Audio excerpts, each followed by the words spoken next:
সালাসাতুল উসুল বা তিনটি মূলনীতি এর ব্যাখ্যা পড়ছিলাম। ইনশাআল্লাহ আল্লাহ তৌফিক দিলে আজকে আমরা একটু পড়ব গত পর্বে যেখানে থেমেছিলাম তারপর থেকে।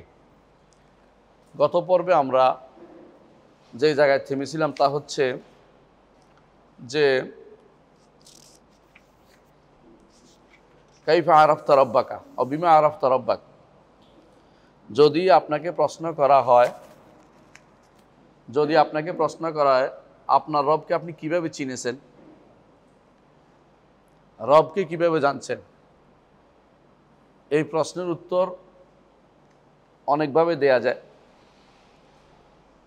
ইবনে তাইমিয়া রহমতুল্লাহ আলাইহি বলতেন যে আল্লাহকে চেনার জন্য একটা মাধ্যম হচ্ছে আল্লাহর নাম ও গুণ মাধ্যমে,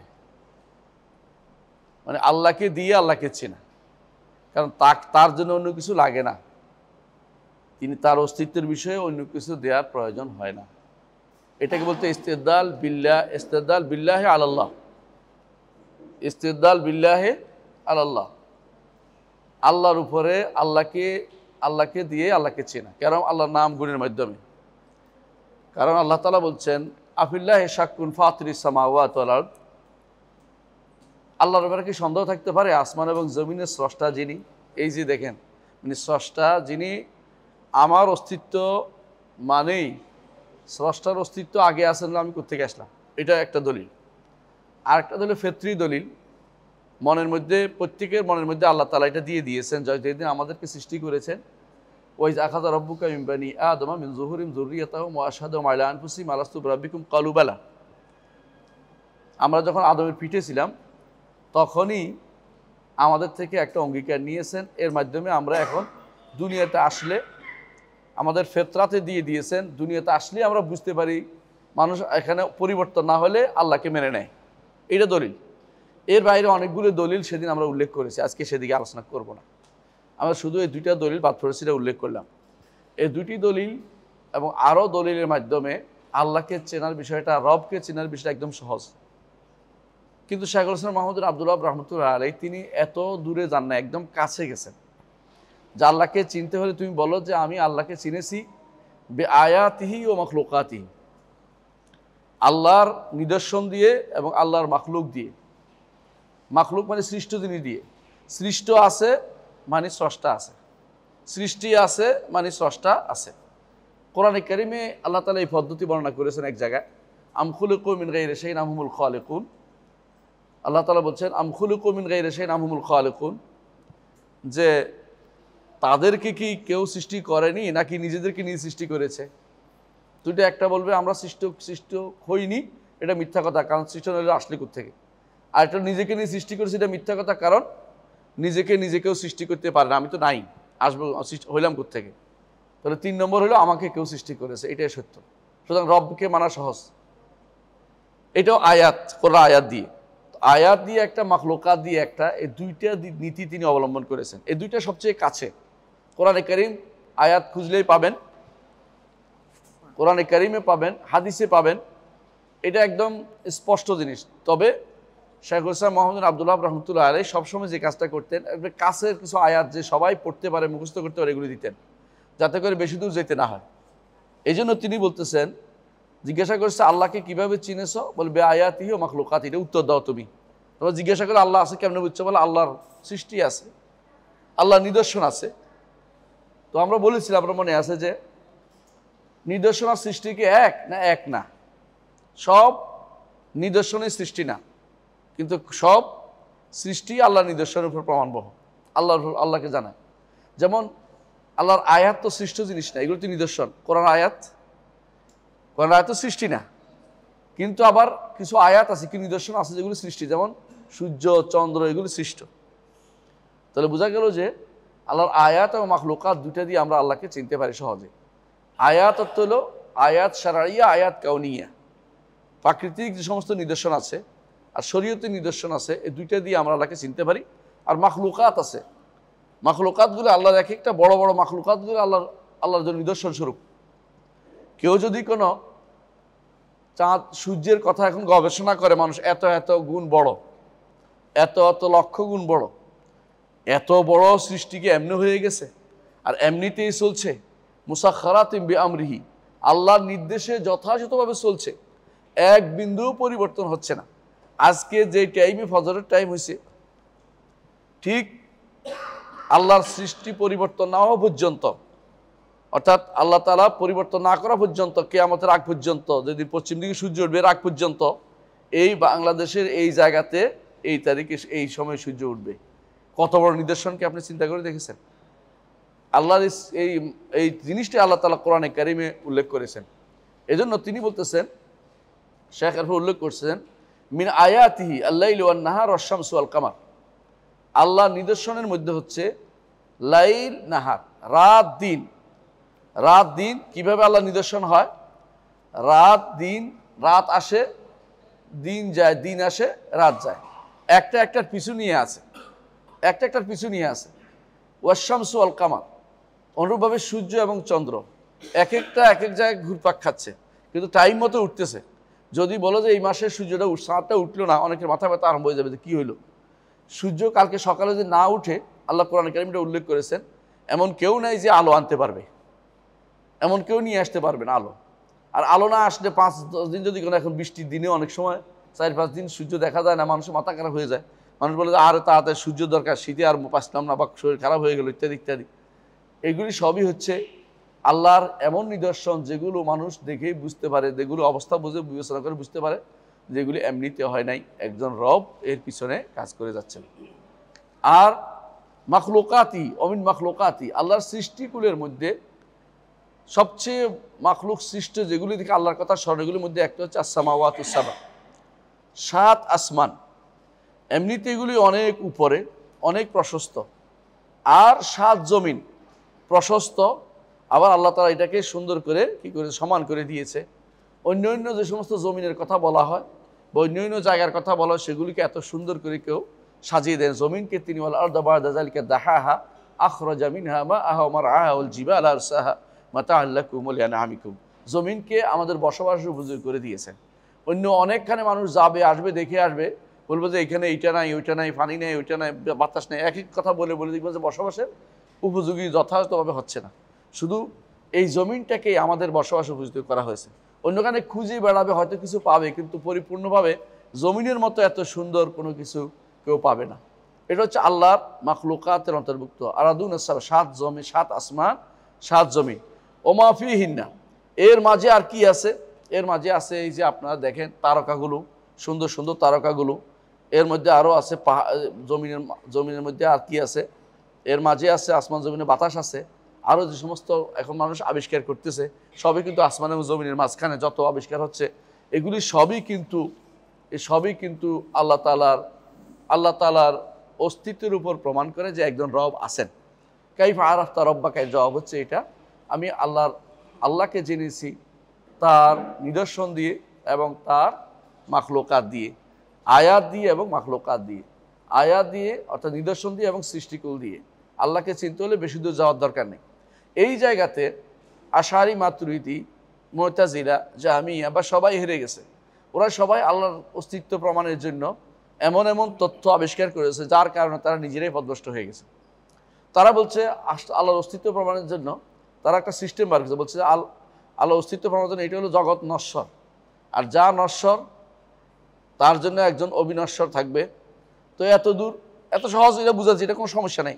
সমস্যা হচ্ছে এরপরে নশ্বরের গুণ কোনো কিছু আল্লাহর জন্য থাকতে পারবে না, এটা বলেই আল্লাহর অস্তিত্ব পর্যন্ত তারা আউট করে দিয়েছে। কথা বুঝতে পারছি কিনা? মানে যখন আপনি বলবেন জগৎ নশ্বর, এটা সত্য, কোনো সন্দেহ নেই, জগৎ যে কোনো সময় শেষ হয়ে যাবে। তো নশ্বরের অস্তিত্বের জন্য অবিনশ্বর লাগবে, ভালো, এটাও ভালো, এত পর্যন্ত চলে, কারণ সৃষ্টির জন্য স্রষ্টা লাগে। এখন সমস্যা হচ্ছে তারা এরপরে আসছে বেজালে, যে সমস্ত গুণ নশ্বরের আছে, নামমাত্র হোক, এগুলি অবিনশ্বরে থাকতে পারবে না। এখন কি করেছে? আল্লাহ সমস্ত নাম গুণ সব বাদ দিয়ে দিছে। কেন? যেমন আল্লাহ তাআলা শুনেন, আমরা তো শুনি, আল্লাহ তাআলা তো এটা বাদ দিতে হবে, এটা মুতাজিলারা বলছে আল্লাহ শুনে না। আল্লাহ তাআলা, আমরা কথা বলি, তো আমরা কথা বললে এই গুণ অবিনশ্বরে থাকতে পারবে না, আল্লাহর কথা বাদ দিয়ে দিছে। এরা হলো মুতাজিলারা। আর আশারি মাতুরিদিরা বলে বসলো যে না, কিছু থাকে, শোনা টোনাটা ঠিক আছে, কথা বল ঠিক আছে, তবে আল্লাহ কোনোদিন রাগ করেন না, আল্লাহ কোনোদিন সন্তুষ্ট হন না, আল্লাহ কোনোদিন আল্লাহ আমাদের এখন আর কোনো নতুন করে কারো উপরে কোনো কিছু কারোর জন্য কোনো কিছু বরাদ্দ করেন না। এই জাতীয় কথাগুলি তারা বলতে আরম্ভ করত। কেন বলে? এখন করলে তো নতুন হয়ে যাবে, আল্লাহকে তো পুরাতন করতে হইব, নতুন হবে না। কারণ নতুন হবে না কেন? এগুলি আল্লাহ তাআলা আগে ক্ষমতাবান, যখন ইচ্ছা তখন তিনি সেটার প্রয়োগ করেন। যখন ইচ্ছা তখন প্রয়োগ করাটা হচ্ছে আল্লাহ তাআলা তার ক্ষমতার বহিঃপ্রকাশ। যখন তিনি করেন এটা বেশি ক্ষমতা আরও প্রকাশ করে। একজন মানুষ একসময় লিখতে পারতো, পরে লিখতে পারে না, এটা তার দুর্বলতা। কিন্তু আল্লাহ তাআলা আগেও স্রষ্টা, পরেও স্রষ্টা, আগেও শুনতেন, পরেও শোনেন, আগেও সৃষ্টি করেছেন, পরেও সৃষ্টি করবেন। যখন ইচ্ছা তখন তিনি অর্ডার দিবেন, এটাকে বন্ধ করার কি আছে? কিন্তু ওরা ওই একটু নিয়ে আর একটু যখন বাঁকা করতে গেছে তখনই ভুল করে ফেলছে। যখন একজন মানুষকে বলা হলো দুধ খাবেন কিনা, অন্ধকে, তো অন্ধ বললো যে দুধ কেমন? বলছে সাদা। একটু বললো ঠিক আছে দুধ সাদা। যখন বললো দুধ বকের মতো, এখন বক হাত দিয়ে দেখছে অন্ধ, এই বড় বক, তাই না? বলতো ওরে বাবারে, এটা আমার গলা দিয়ে যাবে না। দুধ তো এমনি চলে যেত গলা দিয়ে, ঠিক আছে। যখন এরপর আরেকটু গেছে তখন নিজে বিপদে ডেকে আনছে। এরা আহলুস সুন্নাত ওয়াল জামাতের নিয়ম হচ্ছে কোরআন এবং সুন্নাহর সহজ ভাষ্য দিয়ে দলিল প্রমাণাদি দেয়া। আর বেদাতীদের নিয়ম হচ্ছে সহজেই কোনো কিছু বুঝে না, সহজটাকে বাঁকা করে অনেক দূর ঘুরে আনে, বিপদ ডেকে আনে, তারপর তারা বুঝতে চেষ্টা করে। এই বুঝ আসলে বুঝ না। এই জন্য বিশুদ্ধ মত হচ্ছে এটা, আল্লাহ তাআলার অস্তিত্ব প্রমাণের জন্য বেশি দূর যেতে হয় না। আয়াত এবং মাখলুকাত এর মুখস্থ করা জিনিস মনে করবেন। আমাদের এই বইটা অনেকে আমাদের ছাত্ররা মাশাআল্লাহ মুখস্থ করে, এবং আমরা ছাত্রদেরকে মুখস্থ করলে পুরস্কারও দিই। ছোট্ট বই, এজন্য মুখস্থ করে ফেলতে পারে অনেকেই। অনেকে এটা মুখস্থ করে আরবি শেখার মতো সহজ, কেউ মুখস্থ করলে আরবি শিখে ফেলবেন, এত সুন্দর বইটা। তো এটা তিনি বলছেন কিভাবে আল্লাহকে চিনতে পারবে? আয়াতিহি ওয়া মাখলুকাতি, আল্লাহর সৃষ্টি এবং সৃষ্টিকরণ এবং নিদর্শন দিয়ে। আল্লাহর সৃষ্টি এবং নিদর্শন দিয়ে। আল্লাহর সৃষ্টিও আমরা দেখি, নিদর্শনও আমরা দেখি। সুতরাং আল্লাহকে চিনতে হলে বেশি দূর যাওয়ার দরকার নেই। এখন আপনি বলতে পারেন যে দলিল দেন, প্রমাণ দেন যে আল্লাহকে মাখলুকাত দিয়ে চিনার কথা, আল্লাহকে নিদর্শন দিয়ে চিনার কথা দলিল দেন। এখন দলিল কোরআন থেকে তিনি দিচ্ছেন। ওয়ামিন আয়াতিহি আল্লাইলু ওয়ান নাহার, ওয়ামিন আয়াতিহি আল্লাইলু ওয়ান নাহার, আল্লাহর নিদর্শনের মধ্যে হচ্ছে রাত এবং দিন। রাত দিন এত বেশি উপকার করে আপনার, রাত দিন এত বেশি উপকার করে, রাতে কি করে? আপনি ঘুমাইতে পারেন, আর দিনের বেলা আপনি কাজকর্ম করে অর্থ জোগাড় দিতে পারেন। রাত দিন যদি আপনার পরিবর্তন না হতো, আপনি কিন্তু দেখতে শান্তি কখনো খুঁজে পেতেন না। ওয়াশ-শামসু ওয়াল কামার, আল্লাহ নিদর্শনের মধ্যে আল্লাহ 4টা উল্লেখ করেছে, রাত দিন চাঁদ সূরজ, চাঁদ সূরজ 4টাকে উল্লেখ করেছেন। তারপর বলেছেন লা তাসজুদু লিশ-শামসি ওয়ালা লিল-কামার, চাঁদের জন্য সিজদা করিও না, সূর্যের জন্য সিজদা করিও না। ওয়াসজুদু লিল্লাহিল্লাযী খালাকাহুন্না ইন কুনতুম ইয়াহু তা'বুদুন, ওই আল্লাহর ইবাদত করো যিনি এগুলিকে সৃষ্টি করেছেন। কোনগুলি? চাঁদ, সূর্য, চাঁদ দিন এগুলিকে সৃষ্টি করেছেন, সুতরাং তার জন্য ইবাদত করো। এই একটি দলিল তিনি দিয়েছেন। এখানে একটা সেজদা আছে, পরবর্তী আপনি একটা সেজদা দিয়ে নেবেন, আমিও দিব। একটা সেজদা আছে, পরব দিয়ে নেবেন। আল্লাহ তাআলা বলেছেন এরপর ওয়াকাউলু তাআলা, আল্লাহ তাআলা আরো বলেছেন ইন্না রাব্বাকুমুল্লাহুল্লাযী খালাকাস সামাওয়াতি ওয়াল আরদা ওয়া মা বাইনাহুমা ফি সিত্তাতি আইয়াম। ইন্না রাব্বাকুমুল্লাহুল্লাযী খালাকাস সামাওয়াতি ওয়াল আরদা ফি সিত্তাতি আইয়াম, তোমাদের রব তো তিনি যিনি আসমান এবং জমিন সৃষ্টি করেছেন 6 দিনে। সুম্মা ইস্তাওয়া আলা আরশ, তারপর তিনি আরশের উপরে উঠেছেন। এই আরশের উপরে ওঠার, আরশ হচ্ছে সবচেয়ে বড় সৃষ্টি। উঠার ধরনও আমরা জানি না, আমাদের মতো আমরা উপরে উঠতে হলে নিচ থেকে উঠতে হয়। রব্বুল আলামিনের জন্য এরকম কোনো কথাবার্তা বলা জায়েজ নাই। তিনি কিভাবে উঠেছেন সেটা আমরা জানি না। তিনি বলেছেন তিনি উঠেছেন, আরশের উপরে উঠেছেন। উপরে তিনি আগেও ছিলেন, আরশের উপরে উঠলেও তিনি উপরেই ছিলেন। নিচ থেকে উপরে উঠছে, উপর থেকে নিচে নামছে, কোনোভাবে বলা যাবে না। কথা বুঝতে পারছেন? মানে এটা হলো ধরন নির্ধারণ, নিষিদ্ধ ধরন নির্ধারণ করা যাবে না। এমনি বলতে হবে তিনি আরশের উপরে উঠেছেন, কীভাবে উঠেছেন জানি না, কীভাবে উঠেছেন জানি না। তবে অনুবাদ করতে হবে, অর্থ বলতে হবে। যে অর্থ বলবে না সে ব্যক্তি পথভ্রষ্ট। বুঝতে পারছেন? তাহলে বলতে হবে আমাদের রব তিনি কি করেছেন, ইন্না রাব্বাকুমুল্লাহু, তোমাদের রব তিনি আল্লাহ যিনি আসমান জম্মু সৃষ্টি করেছেন, জম্মু সৃষ্টি করেছেন 6 দিনে। সুম্মা ইস্তাওয়া আলা আরশ, তারপর তিনি আরশ সৃষ্টি করেছেন। তারপর তিনি আরশের উপর উঠেছেন। ইউগশি লাইলান নাহার, ইউগশি লাইলান নাহার, রাত দিনকে ঢেকে দেয়, রাত দিনকে ঢেকে দেয়। বুঝছেন? মানে এমন একটা ঢেকে দেওয়ার কথা বলছে। এখন যদি কোনো কেউ বলতো, এখন তো স্পষ্ট ঢেকে দেয় কেমনে, মানে এক পাশে একটা গেলে আরেকটা মাঝখানে পড়ে যায়, এই জন্য রাত দিন হয়ে যায়। এই ঢেকে দেওয়ার কথাটা স্পষ্ট, ইউগশি লাইলান নাহার। যদি এটা অন্যরকম হইতো তখন বলতেন যে কোরআন উল্টাটা বলছে। আলহামদুলিল্লাহ, কোরআন আপনাদের বিজ্ঞানের সাথে হুবহু মিলে গেছে, যদিও না মিললেও আমাদের কোরআন হক, আপনাদের বিজ্ঞানে ভুল থাকতে পারে। সুম ইউকশি লাইলান নাহার, রাত দিনকে ঢেকে দেয়, ইয়াতলুবুহু হাসিসান, একটা একটার পিছনে অনবরত দৌড়াচ্ছে। মানে একটা এমন নয় যে রাত হইয়া অপেক্ষা করতেছে দিন কখন হবে, মাঝখানে একটা বিরাট লাইন টম্বা বসে রয়েছে, তা কিন্তু না, একটা একটার পিছনে লেগেই আছে। যখনই রাত যায় তখনই দিন আসে, যখনই দিন যায় তখনই রাত আসে, একটু কোনো দেরি করছে না। এটা এইভাবে চলতে থাকবে যতদিন পর্যন্ত আল্লাহর ইচ্ছা কার্যকর থাকবে, আল্লাহ যতক্ষণ ইচ্ছা করবেন। ওয়াশামসা ওয়াল কামারা ওয়ান নুজুমা, আর সূর্য, চাঁদ এবং তারকাসমূহ মুসাখখারাতিন বিআমরিহি, আল্লাহর, এগুলি আল্লাহর নির্দেশে পরিচালিত, আল্লাহর নির্দেশে পরিচালিত। আল্লাহ নির্দেশ দিয়েছেন, সেটা পরিচালনা হচ্ছে। আল্লাহর নির্দেশে নিয়োজিত, আরেক অর্থ, আল্লাহর নির্দেশে নিয়োজিত।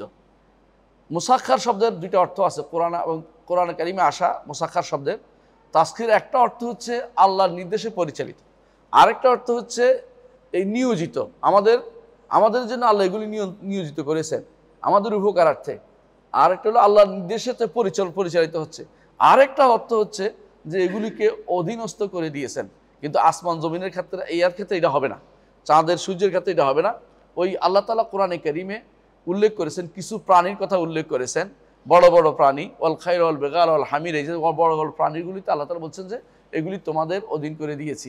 অর্থাৎ আমরা এগুলিকে, এত বিশাল একটা হাতিকেও একটা ছোট বাচ্চা টেনে নিয়ে যেতে পারে, একটা উটকেও বাচ্চা নিয়ে যেতে পারে, অথচ এরা যদি বুঝতো যে তাদের যে ক্ষমতা, তারা কিন্তু বাচ্চারা মেরে শেষ করে ফেলাইতো, কিন্তু আল্লাহ তাআলা এদেরকে আমাদের অধীনস্থ করে দিয়েছেন। তো মুসাখখারাতের দুটো অর্থ হয়, একটা অধীনস্থ করে দেয়া, এটা হচ্ছে নিচের প্রাণীগুলোকে যেগুলি আমাদের অধীনস্থ করে দিয়েছেন এটা অর্থে, আর উপরে যে সমস্ত আল্লাহ নিদর্শনগুলো আছে এগুলি অর্থ যখন অর্থ করা হবে তখন তাসখির অর্থ হচ্ছে নিয়োজিত করা এবং আমাদের কল্যাণে পরিচালিত করা।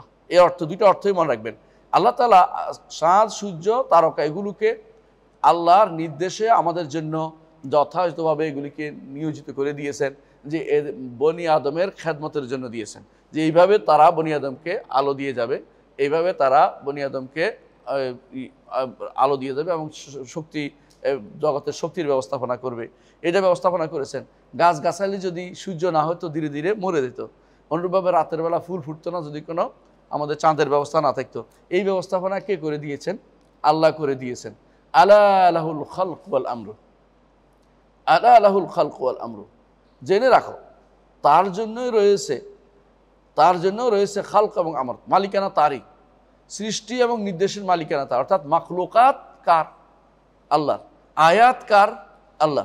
দুইটা কেন বলা হয়েছে? একটা হচ্ছে আয়াত কাউনি, একটা হচ্ছে আয়াত শারঈয়া। যেগুলি প্রাকৃতিক নিদর্শন এগুলি হচ্ছে যেগুলি প্রাকৃতিক, এগুলি হচ্ছে খালক, মাখলুকাত। আমর যে আল্লাহর অর্ডারটা, এটা হচ্ছে আয়াত শারঈয়া। আল্লাহর অর্ডারটা কখনো আল্লাহ যে অর্ডার দিচ্ছেন, যেমন আকিমুস সালাতা ওয়া আতুজ যাকাতা ওমা, তো এই আয়াতগুলো নাজিল হয়েছে কোরআন, যেগুলি কোরআন কিন্তু মাখলুক না। এই জন্য কোরআন কেবল আয়াত শারঈয়া, আয়াত শরিয়া, শরীয়ত কর্তৃক নির্ধারিত নিদর্শন। আর আল্লাহর কিছু প্রাকৃতিক নিদর্শন আছে, চাঁদ, সূর্য, গ্রহ, নক্ষত্র, তারকা, এগুলি প্রাকৃতিক নিদর্শন। আল্লাহ তাআলা বলছেন দুই ধরনের জিনিসের মালিকানা কার? আল্লাহ। দুই ধরনের, আলা লাহুল খালক ওয়াল আমরু। যদি এইভাবে অর্থ করা হয় আলা লাহুল, তার কি খালক, সৃষ্টি কি তার নয়, আর আমর কি তার নয়, তো বলে হ্যাঁ অবশ্যই, এই অর্থও শুদ্ধ। অর্থাৎ এই আয়াতের দুই রকম অর্থ করা যায়, আলা বলে সাবধান করার অর্থ হয়, অথবা আলাদা করা যায়, অর্থাৎ প্রশ্নবোধক। লাহুল খালক, তার জন্য কি খালক নয়, তার জন্য কি নির্দেশ নয়, দুইভাবে অর্থ করলে শুদ্ধ আছে, এই অর্থ করা যায়। অর্থাৎ যেভাবে অর্থ করেন এটাই আপনাকে বলতে হবে যে আল্লাহ তাআলার কিছু সৃষ্টি আছে যেগুলি, আল্লাহ তাআলার সৃষ্টিগুলি সবই তার নিদর্শন।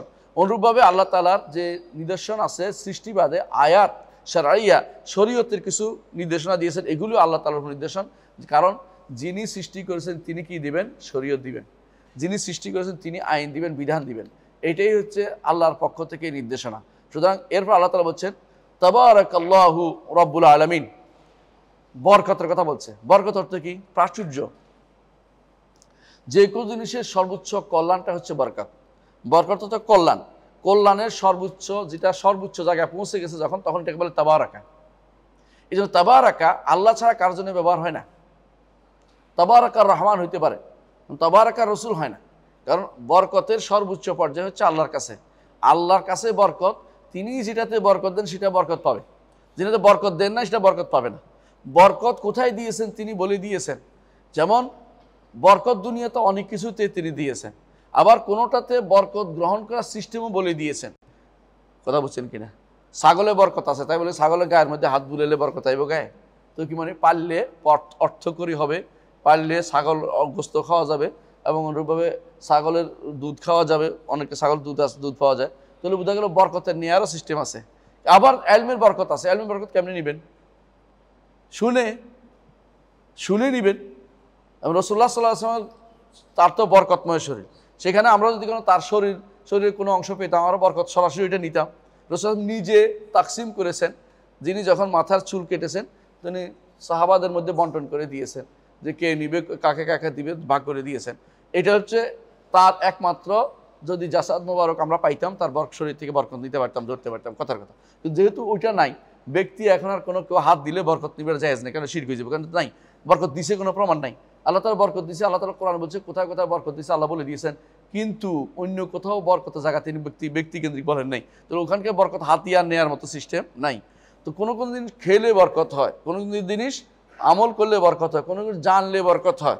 কেমন? তাহলে ওই বরকতের মধ্যে স্বাভাবিক বরকত, কিন্তু রব্বুল আলামিন হচ্ছে সমস্ত বরকতের আধার, তাকে বলা হবে তাবারাকা। তা আর কাউকে তাবারুক বলা জায়েজ নেই।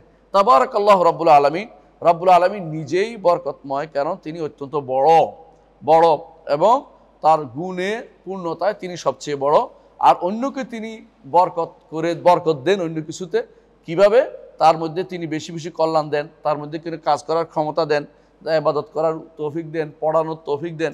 আমরা মাঝে মধ্যে বলি যে ওনার শেখের যে বরকত, মানে তার এলমের বরকত উদ্দেশ্য, ব্যক্তি বরকত বললে কিন্তু শিরিক হয়ে যাবে। আমাদের সমস্যা হচ্ছে অনেক সময় আমরা বলি বরকত দিয়ে যান, এতে অনেক সময় আমি বাজারে গেলে হুজুর আমাদের এখানটি বরকত দিয়ে দিলে বরকত আমি আল্লাহ দিবে, এটা তো জায়েজ নাকি? আমার এই হাঁটা এই বরকত দিবে, এটা কেমন বুঝছো? এটা তো ঠিক না, এটা জায়েজ না। আমাদের ওলামায়ে দ্বীন বা তালেবে ইলমদের সুবিধা হচ্ছে কি, তারা যদি কোনো ইলমে দ্বীনের মধ্যে থাকে, আল্লাহ তাআলা ফেরেশতা দিয়ে ডানা বিছিয়ে দেন, তাই না? নিচে ডানা বিছিয়ে দেন। তো লাভটা এটা কি? মৃত্যু যদি আপনি কোনো ইলমে দ্বীনে থাকতে পারেন, তালেবে ইলম থাকতে পারেন, আপনার আল্লাহ তাআলার পক্ষ থেকে বিশেষ বিশেষ প্রাচুর্য কল্যাণ আপনার জন্য রয়েছে, ওইটা বরকত। তাই বলে তালেবে ইলমের গায়ের মধ্যে হাত দিয়ে গায়ে মুসলি এটা কি বরকত হবে নাকি? এইটা হচ্ছে বেদাতি বরকত। কথা বুঝছেন তো? তো এই জন্য যারা মনে করে হুজুর আমার দোকানের সামনে দিয়ে হেঁটে গেছে, আমার এই জন্য বেচা কিনা হয়েছে, এই জাতীয় বলা শিরকের মধ্যে পড়বে, এটা জায়েজ নাই। ছোট শিরক হইতে বড় শিরক পর্যন্ত হইতে পারে। বরং আল্লাহ তাআলা বারাকাত যেগুলি দিবেন, বারাকাত মিনাস সামাই ওয়াল আরদ, আল্লাহর পক্ষ থেকে তিনি যেটা দিবেন সেটাই শুধুমাত্র ব্যক্তি পায়। এবং ব্যক্তির মধ্যে যে বরকতের কথা বলেছে ইলমের মধ্যে, সেটা তার ইলমের মধ্যে, ব্যক্তি সত্তার মধ্যে না। ব্যক্তি সত্তার মধ্যে বরকত নাই, ইলমের মধ্যে থেকে বরকত নিতে হবে। আল্লাহ তাআলা তিনি তাবারাকাল্লাহ, অর্থাৎ বরকতের সর্বশেষ পর্যায়ে আমার রব্বুল আলামিন, অর্থাৎ এর উপরে আর বরকত কোনো কিছু হতে পারে না। কল্যাণের সর্বশেষ পর্যায়ে আল্লাহ তাআলা হচ্ছে কল্যাণের আধার, সমস্ত কল্যাণ তিনি দান করেন। যাই হোক, আমরা ওইটা বলছি না, কিন্তু আমরা যে দলিলের কারণে, যেটার জন্য শেখুল ইসলাম মুহাম্মদ আব্দুল্লাহ রহমতুল্লাহ দুটো আয়াত এনেছেন। একটা দিয়ে তিনি আল্লাহর আয়াত সমূহ দিয়ে, একটা দিয়ে আল্লাহর নিদর্শন দিয়ে আল্লাহর অস্তিত্ব সাব্যস্তের কথা বলেছেন, রবের অস্তিত্ব সাব্যস্ত করেছেন। আরেকটা হচ্ছে আল্লাহর মাখলুকাত দিয়ে আল্লাহর অস্তিত্ব সাব্যস্তের কথা বলেছেন। দুটেই কোরআনে কারীমের আয়াত দিয়ে তিনি নিয়ে এসেছেন। তাহলে আমরা বুঝতে পারলাম যে আল্লাহ তাআলা তিনি রব্বুল আলামিন, তাবারাকাল্লাহু রব্বুল আলামিন, যিনি রব, যার পরিচয় আমরা দিলাম যে আয়াত এবং মাখলুকাত দিয়ে, তিনি তো রব। এবং আল্লাহকে চিনতে হলে কি দিয়ে চিনব? আল্লাহর আয়াত দিয়ে এবং মাখলুকাত দিয়ে চিনব, আল্লাহর নিদর্শন দিয়ে এবং আল্লাহর সৃষ্টি দিয়ে চিনব। এ সহজ জিনিস। এটা এটুকুই একজন ইমানদারের জন্য যথেষ্ট না। আল্লাহকে যদি চিনার বিষয় হতো, জাহিলি যুগের আরবরা আল্লাহকে ভালো করেই চিনত, কিন্তু আল্লাহকে চিনার পরেও তারা ইমানদার হইতে পারে নাই। রাসূলুল্লাহ সাল্লাল্লাহু আলাইহি ওয়াসাল্লাম তাদের বিরুদ্ধে যুদ্ধ করেছেন, তাদের বিরুদ্ধে তার সারা জীবনে তাদের বিরুদ্ধে কাটিয়েছেন, কথা বলেছেন। কেন? যদি আল্লাহকে চিনলে যথেষ্ট হইতো তাহলে আর দরকার ছিল না। আল্লাহকে চিনাই যথেষ্ট না। আল্লাহকে যখন চিনছেন তিনি আপনার রব, তখন একমাত্র তারই ইবাদত করতে হবে। এই জন্য শাইখুল ইসলাম এর পরেই বলতেছেন ওয়া রাব্বুহু আল মা'বুদ। আর যেহেতু যখন আপনি বুঝছেন যে আল্লাহকে জানতে হবে, আল্লাহকে জানছেন আপনি কি দিয়ে? আল্লাহর নিদর্শন দিয়ে এবং সৃষ্টি দিয়ে, তখন আল্লাহকে আপনার ইবাদত করতে হবে। ইবাদত না করলে বোঝা গেল আপনি এখন আল্লাহকে চিনতে পারেন নাই। যে আল্লাহ আপনাকে সৃষ্টি করেছেন, যে আল্লাহ আপনাকে সব রকমের জিনিস দিচ্ছেন, সে আল্লাহর ইবাদত আপনাকে করতে হবে। তো দলিল, উনি বলছেন দলিল হচ্ছে কাউলুহু তাআলা, আল্লাহর বাণী, ইয়া আইয়ুহান নাস উবুদু রাব্বাকুমুল্লাযী খালাকাকুম ওয়াল্লাযীনা মিন ক্বাবলিকুম লাআল্লাকুম তাত্তাকুন, হে মানুষেরা উবুদু রাব্বাকুমুল্লাযী খালাকাকুম, ওই রবের ইবাদত করো যিনি তোমাকে সৃষ্টি করেছেন। একটু আগে আমি সাক্ষ্য দিচ্ছি আল্লাহকে চিনছি মাখলুকাত দিয়ে। তো মাখলুকাত যেহেতু আল্লাহ থেকে আসছে, মাখলুকাত আল্লাহ সৃষ্টি করেছেন, সুতরাং ওই আল্লাহরই ইবাদত আমাকে করতে হবে। ওই আল্লাহর ইবাদত করো যিনি তোমাদেরকে সৃষ্টি করেছেন। ওয়াল্লাযীনা মিন ক্বাবলিকুম, এবং তাদেরকেও সৃষ্টি করেছেন যা তোমাদের আগে চলে গেছে। আমাদের বাপ দাদা চৌদ্দ গোষ্ঠী আল্লাহরই সৃষ্টি। লাআল্লাকুম তাত্তাকুন, এর মাধ্যমে তাকওয়ার অধিকারী হতে পারবো। আল্লাযী জাআলা লাকুমুল আরদা ফিরাশান, যিনি তোমাদের যে জমিনকে বিছিয়ে দিয়েছেন, বিছানা করে দিয়েছেন। জমিনকে করেছেন বিছানা রূপে, অর্থাৎ জমিনকে যদি কোনো বিছানা না করে এর উঁচু নিচু করতে, আপনি এটা উঁচু নিচু সমান করতে লক্ষ লক্ষ টাকা ব্যয় হইতো, আপনার জীবন দুর্বিষহ হয়ে যেত। আরব দেশে মক্কার চারপাশে আল্লাহ তাআলা কিছু পাহাড় দিয়েছেন।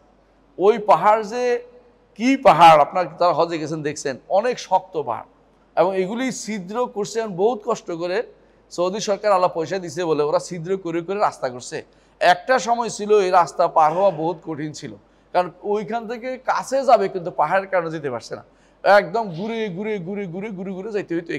এখান থেকে এইখানে ঘুরে এখানে আসতে হইতো আবার, কারণ পাহাড় কাছে যেতে পারে। এখন ছিদ্র করে দিয়ে আপনাদের সহজ করে দেওয়া হয়েছে। আচ্ছা, সারা পৃথিবীতে তো এইভাবে পাহাড় দিয়ে উঁচু নিচু টিলা দিয়ে করে দিত, আপনি কোথায় জমিন খ্যাত করতেন, কোথায় আপনি বাড়ি করতেন, কোথায় আপনি কিন্তু সঠিকভাবে চলতে পারতেন না। এই জন্য আল্লাহ তাআলা বলছেন আল্লাযী জাআলা লাকুমুল আরদা ফিরাশান, জমিনকে তিনি তোমাদের জন্য কি করেছেন, বিছানা করে দিয়েছেন। ওয়াস সামাআ বিনান, আকাশকে করেছে ছাদ হিসাবে। সুতরাং আপনি আকাশের উপরে যেভাবে পৃথিবীর উপরে আকাশটা হচ্ছে কুব্বার মতো, কুব্বা মানে হচ্ছে গম্বুজের মতো। কেমনে বুঝেন, আপনি দেখতে পান যে ওখান দিয়ে নেমে গেছে আকাশ, মাঝখানে দাঁড়িয়ে দেখবেন দুই পাশ দিয়ে নেমে গেছে, এই গম্বুজের মতো করে দিয়েছেন। আপনি কি আকাশ দেখেছেন কখনো? কত উপরে যে এটা আছে, এটা আল্লাহ ব্যতীত কেউ জানে না, মানে কত উপরে আছে কেউ জানে না এই আসমানের। অথচ ঠিকই আপনি দূর দূরান্ত থেকে আপনি এটাকে এক গম্বুজের মতোই মনে করছেন।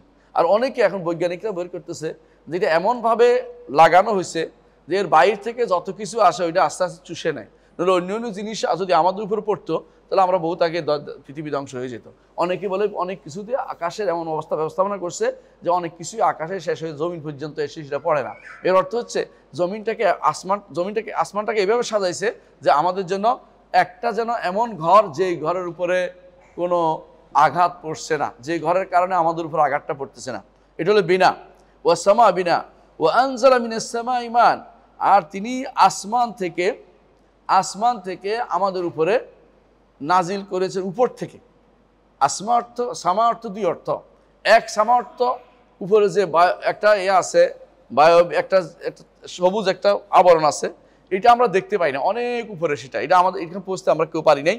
এখানে একমাত্র মুহাম্মদুর রাসূলুল্লাহ সাল্লাল্লাহু আলাইহি ওয়াসাল্লাম এটা জীবিত অবস্থায় ভেদ করে গেছেন, আবার চলে আসছেন, ওইটা আমরা দেখতে পাই না। এমনি আরেকটা সামা হচ্ছে উপর, আমার মাথার উপরে যে এটাই সামা, কথা বলছেন কিনা? তো যেহেতু আল্লাহ তাআলা কোরআন কারীমে যেখানে বলছেন যে আসমান থেকে পানি দেন, এর অর্থ উপর থেকে পানি দেন। সামার এক অর্থ কি? উপর। আরেক অর্থ কি? উপরের স্তরটা, যে স্তরটা আমরা কেউ ভেদ করতে পারি নাই, ওই স্তরটা ভেদ করে গেছে মুহাম্মদুর রাসূলুল্লাহ সাল্লাল্লাহু আলাইহি ওয়াসাল্লাম, এবং আবার তিনি দুনিয়াতে আসছেন মেরাজের রাত্রিতে। এর বাইরে ফেরেশতারা প্রতিদিন সকালে বিকালে সহ সব সময় ফেরেশতারা এই স্তর ভেদ করে যাচ্ছে। ফেরেশতারা তাদের প্রত্যেক আসমানে তাদের কি আছে? জায়গা আছে। প্রত্যেক আসমানে তাদের জায়গা আছে।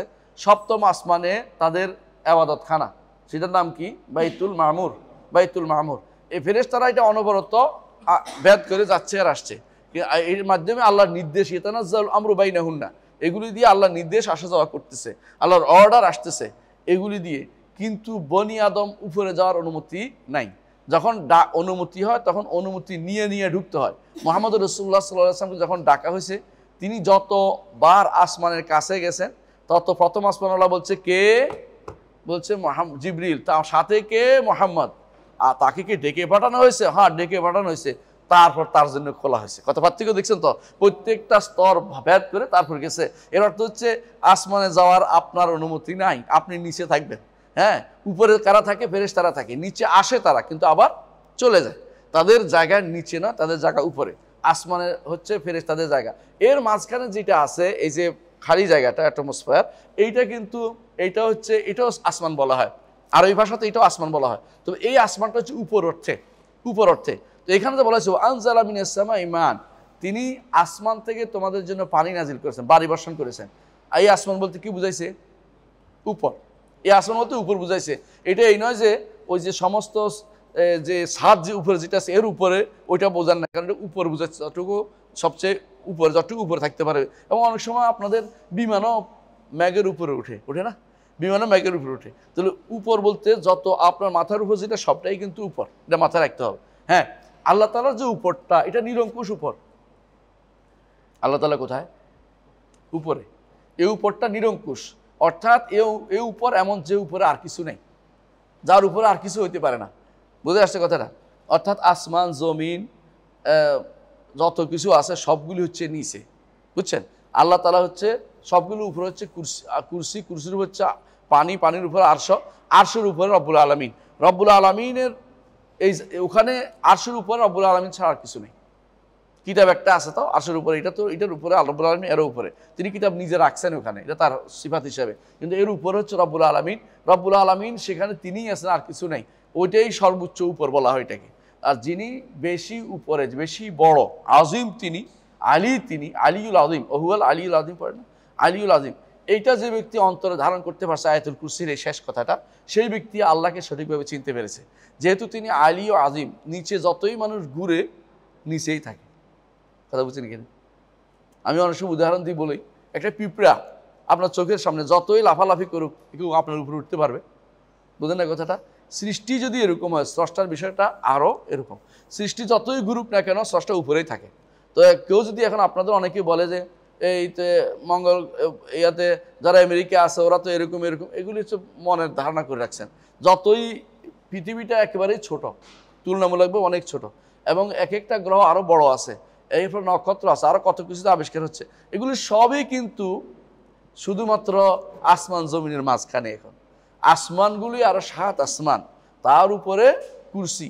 কুরসি হচ্ছে যার ভিতরে ওয়াসা কুরসি ইউস সামাওয়াত ওয়াল আর্দ, জমিনও জায়গা হয়, আসমানও জায়গা হয়। এবং সেটা কীরকম জায়গা হয়? হাদিসে আসছে যে 7টা মুদ্রার মতো বিস্তীর্ণ ভূমিতে ফেলে রাখা, মরুভূমিতে, ধরেন আরবের মরুভূমিতে 7টা মুদ্রা ফেলাই দিয়েছেন, এরকম এরকম হচ্ছে এই সব সৃষ্টিগুলো। রব্বুল আলামিন তার আরশকে বলেছেন এর চেয়ে বড়, তার আরশকে করেছেন এর থেকে বড়। কার থেকে? কুরসির থেকে বড়। কুরসি মধ্যে, কুরসি হচ্ছে আরশের সামনে ফেলে রাখা একটা ছোট্ট ভূমি পড়ে আছে। আর আরশ কত বড় এটা আল্লাহ ছাড়া কেউ জানে না। লা ইয়াকদুরু কাদরু ইল্লাল্লাহ। আর আল্লাহ তাআলা আরশের উপরে। এই জিনিসটা যে ব্যক্তি বুঝতে পারবে, সে ব্যক্তি আল্লাহকে বুঝতে পারবে, তার আলী উপরে থাকাও বুঝতে পারবে, আজিম বড় হওয়াটাও বুঝতে পারবে। যখন আপনি সালাতে যান, যখন আপনি রুকুতে যান, রুকুতে যখন বলেন আলিউল আযীম ও সুবহান রাব্বিয়াল আযীম, তখন আপনার মনে হয় আজিম আজিম, তিনি কত বড় সেটা আমার মাথায় কোনোদিন ঠিক করতে পারবো না আমি।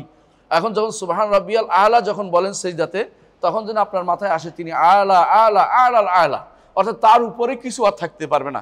যত উপরে আপনার কল্পনা হয় তিনি তারও উপরে, অর্থাৎ তার উপরে কোনো কিছু থাকতে পারে না। এই জন্য তিনি রব্বুল আলামিন। এটা যদি আপনি বুঝেন, অবশ্যই আপনি রব্বুল আলামিনকে চিনতে পেরেছেন। যাই আমি যেটা বলতে চাচ্ছি, এই যে বৃষ্টি উপর থেকে, আসমান থেকে বলছি, আসমান বলতে কি বুঝাইছে? মানে মাথার উপর, যতটুকু উপরে হইতে পারে। কখনো কোনো মেঘ নিচে থাকে, কোনো মেঘ উপরে থাকে। দেখবেন, আপনি দেখবেন মেঘ কখনো কখনো কাছাকাছি হয়ে আসে, বৃষ্টি হচ্ছে, আপনি বুঝতেও পারেন। কোনো কোনো পাহাড়েও মেঘে বাড়ি খায়, আবার কোনো কোনো পাহাড়ের বাড়িখানে উপর দিয়েও যায়। তাহলে বোঝা গেল মেঘেরও কি তারতম্য আছে। এখানে যে সামা বলতে উপরের দিকে বোঝানো হয়েছে, আল্লাহ তাআলা আসমান থেকে বা উপর থেকে পানি বর্ষণ করেন, নাজিল করেন, নিচে নাজিল করেন।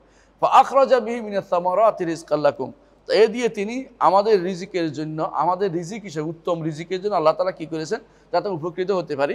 বিভিন্ন রকমের খেজুর গাছ, ফল ফাকড়া, এই আপনাদের আমাদের ধান পাট, এগুলি সবই আল্লাহ তাআলা ব্যবস্থা করেছেন। কি জন্য? রিজকাল লাকুম, এগুলি দিয়ে তোমাদের রিজিকের ব্যবস্থা তিনি করেছেন, অর্থাৎ আমাদের রিজিকের ব্যবস্থা তিনি করেছেন। ফালা তাজআলু লিল্লাহি আনদাদা ওয়া আনতুম তা'লামুন, সুতরাং আল্লাহর জন্য জেনে বুঝে শরীক তোমরা বানিও না। তোমরা জানো যে এগুলি কার? আল্লাহ। তাহলে শরীক করলে বোঝা গেল যে আল্লাহকে যথার্থভাবে তোমরা মূল্যায়ন করতে পারোনি, আল্লাহর মূল্য দিতে পারোনি। মা কাদারুল্লাহ হাক্কা কাদরিহি, আল্লাহর মর্যাদা তারা দিতে পারেনি। যদি আল্লাহকে যথার্থভাবে বুঝতে, শরীক করতো না। আপনি যখন দেখবেন যে এই উনিও সৃষ্টি, উনিও সৃষ্টি, উনিও সৃষ্টি, আসমান জমিনও সৃষ্টি, সূর্যও সৃষ্টি, তারকাও সৃষ্টি, সবই সৃষ্টি, তাহলে এগুলির কাছে চাইবেন কেন? আপনি চাইবেন কার কাছে? যেগুলি, যিনি এগুলিকে সৃষ্টি করেছেন। যখন আপনার দৃষ্টিভঙ্গি, আপনার চোখ যখন খপাপিসের মতো হবে, অর্থাৎ আপনার চোখ যখন এই ইয়ার মতো হবে, বাদুরের মতো হবে, আপনি দেখতে পাবেন না, তখনই আপনি একটা বড় মনে করে ভয় করতে আরম্ভ শুরু করে দিবেন যে হায় রে, আমার মেরে ফেলবে। এরপরে আপনার তার জন্য কি করবেন? কবরের জন্য মানত করবেন, ওই পীরের জন্য মানত করবেন, ওইটার জন্য করবেন, ওটাকে এ নইলে আমার শেষ করে দিবে। অথবা আপনি এটার জন্য বেশি ভালোবাসবেন, অথচ যিনি আপনাকে সৃষ্টি করেছেন তাকে বেশি ভালোবাসেন নাই। এই জন্য নিজ যে বলেছেন, আপনারা জানেন যে এই আয়াতটি সূরা বাকারার 21 এবং 22 নম্বর আয়াত, যেটা বললাম, এই সূরা বাকারার 21 এবং 22 নম্বর আয়াত। কোরআনে কারীমের প্রথম নির্দেশ, আমরা আগেও পড়েছি, প্রথম নির্দেশ হচ্ছে তাওহীদ। হ্যাঁ, প্রথম নির্দেশ এটা। আর দ্বিতীয় নিষেধ, প্রথম নিষেধ কি? শিরক থেকে বর্জন। এইটা এই আয়াতের কথা বলা হয়েছে, সূরা বাকারার 21 এবং 22 নম্বর আয়াত। এই আয়াতে প্রথম নির্দেশ, আমরা বলতে পারেন যে প্রথম নির্দেশ ছিল ইকরা বিসমি রাব্বিকাল্লাযী খালাক, তাই না? এটা হলো নাজিল হিসাবে, কিন্তু এখন যেভাবে আছে সেই হিসাবে প্রথম নির্দেশ হচ্ছে একমাত্র আল্লাহর ইবাদত, একমাত্র ওই রবের ইবাদত করো যিনি তোমাকে সৃষ্টি করেছেন। আর প্রথম নির্দেশ, নিষেধ হচ্ছে ফালা তাজআলু লিল্লাহি আনদাদা ওয়া আনতুম তা'লামুন, আল্লাহ, তোমরা জেনে বুঝে আল্লাহর সাথে কোনো শরীক সাব্যস্ত করো না। সুতরাং একমাত্র রবেরই ইবাদত করতে হবে, আর কারো ইবাদত করা যাবে না। নিদ শব্দটি হচ্ছে শিরকের আসল অর্থ। নিদ শব্দ, নিদ কোরআনে কারিমে নিদ, হাদিসে নিদ, নুদাল, নুদাল, এই শব্দটি হচ্ছে ইয়ার পরিচয়, শিরকের পরিচয়। শিরিক কেমনে হয়? শিরিক হয় কখনো কখনো সমতা বিধান করলে, যেমন আল্লাহও বিধান দিতে পারে, আমরাও বিধান ইয়াও দিতে পারে, সংসদও দিতে পারে, বুঝলাম একটা উদাহরণ হিসেবে। অথবা নিদ করবেন যখন আল্লাহ ভালোবাসা পাবে, ওই হ্যাঁ টাকা পয়সা সেরকম ভালোবাসা পাবে, অথবা স্ত্রী সেরকম ভালোবাসা, স্বামী সেরকম ভালোবাসা পাবে। এটা হচ্ছে নিদ সাব্যস্ত করা, সমতা বিধান করা। আর নিদের আরেক অর্থ হচ্ছে অংশীদার করা। দুইটা অর্থই, সর্ব অর্থেই নিদ মানে হলো শরিক, অংশীদার করা, শিরিক করা। নিদ অর্থ হলো শিরিক করা। এই জন্য কোরআনে রাসূলুল্লাহ সাল্লাল্লাহু আলাইহি ওয়াসাল্লাম বলেছেন যে এক সাহাবী জিজ্ঞাসা করলেন যে সবচেয়ে বড় গুনাহ কোনটি, সবচেয়ে বড় গুনাহ কোনটি? রাসূলুল্লাহ সাল্লাল্লাহু আলাইহি ওয়াসাল্লাম বলেছেন আনতা জাআলা লিল্লাহি নিদ্দান ওয়া হুয়া খালাকাক, আল্লাহ তোমাকে সৃষ্টি করেছেন অথচ তুমি আল্লাহর জন্য নিদ সাব্যস্ত করতেছ। এই নিদটা হচ্ছে বা তার মতো সত্তা, সত্তা তার, অথবা গুণের দিক থেকে তার মতো কাউকে করা, অথবা কর্মের দিক থেকে কাউকে তার মতো করা, সত্তা, কর্ম অথবা গুণ অথবা নাম, এই কোনো দিক থেকে আল্লাহর সাথে কোনো মিলিয়ে ফেলা, গুলিয়ে ফেলা, তার সমতায় নিয়ে আসা, এটা হচ্ছে শিরিক। এটা সবচেয়ে বড় গুনাহ। যদি সমতায় না নিয়ে এসে অংশীদারও করো, তাহলে তোমার জন্য যে কিছু পাবে এরকম করলেও সেটা শিরিক হয়ে যায়। পুরো সমতা আনলাম না, তারপর সেটা শিরিক হয়। কথা বুঝছেন কিনা? যদি মনে করেন যে আল্লাহ বিধান দেয়, আমরাও কিছু কিছু দিতে পারি, শিরিক হয়ে যাবে। আল্লাহ ইবাদত পাবে, আমরাও কিছু কিছু পাই, নাউজুবিল্লাহ, তাহলে শিরিক হয়ে যাবে।